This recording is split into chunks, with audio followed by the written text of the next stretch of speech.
So, moving on with our calibration toolbox ADO tutorial on pipette calibration, we're now going to look at what we call in the software calibration data templates, but you might know them as either test plans or procedures.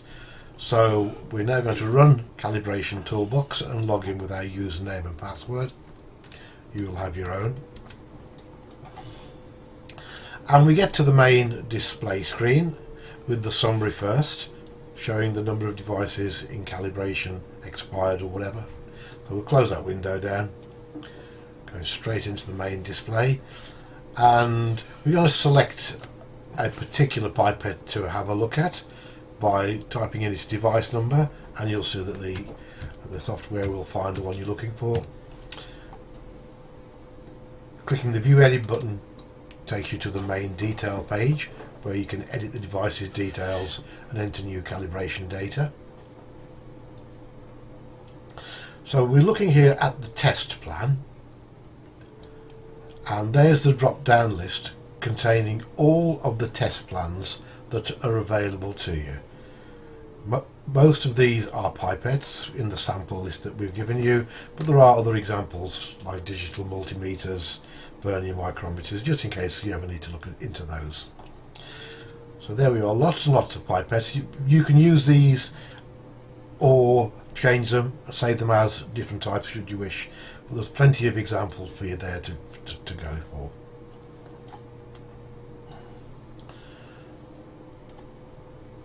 So what we're going to do now is have a look at a calibration record with all of the things that you'd expect to see.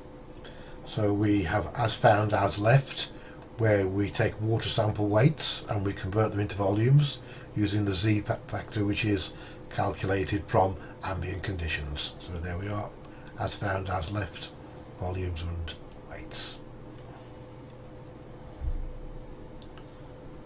There's the Z factor that we use, which is effectively the density of pure water at the ambient conditions.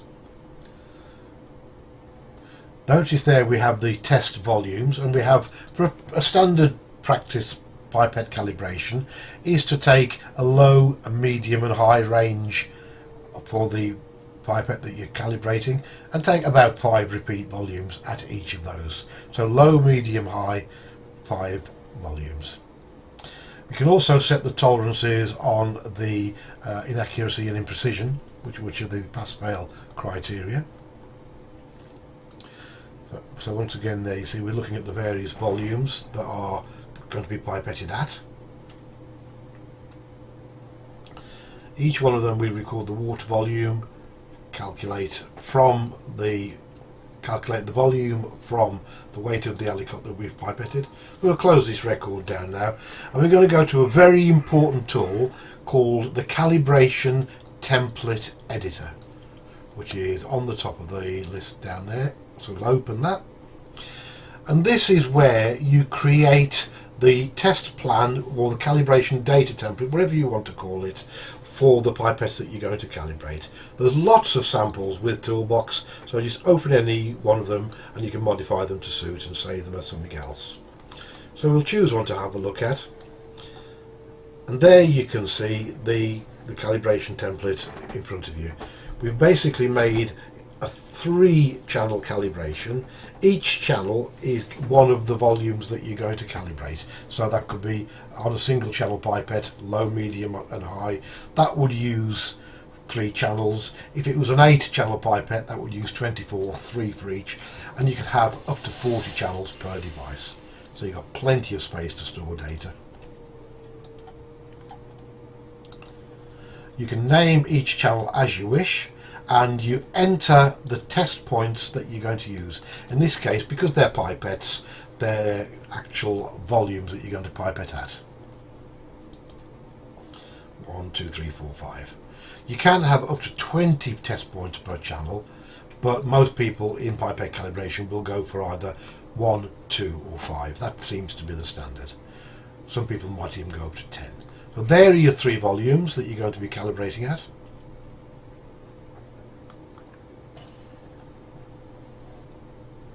You can also link to the calibration test plan procedure a document. it could even be a website, something that you want the user to be able to access prior to or during the calibration. We've just elected to save a PDF of procedures for Eppendorf pipettes, and when you open that, you'll find the PDF is there available. And when we come back in a few moments to look at the actual calibration data that the technician's going to see, you'll see that very same document open when he clicks the appropriate button.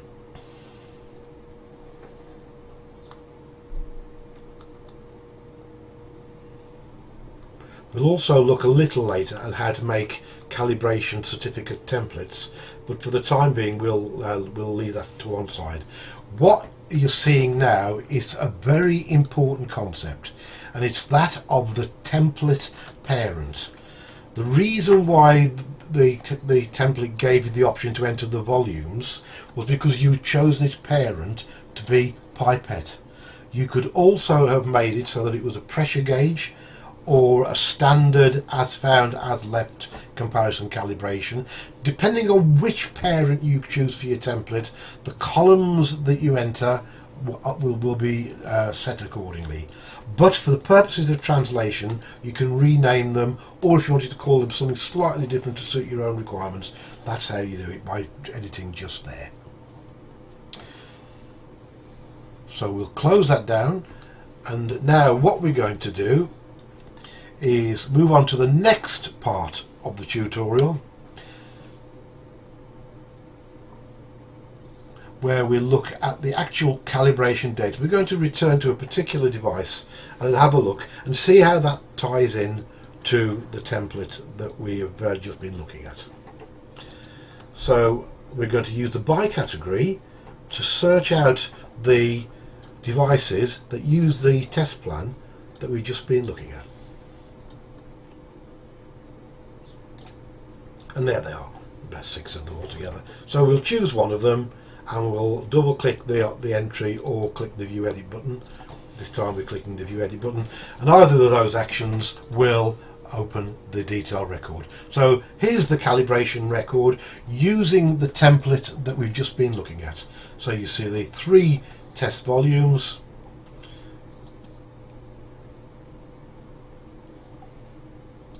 the 1, 2 and 3. All the engineer has to do is enter the readings at those rates and click the calculate button.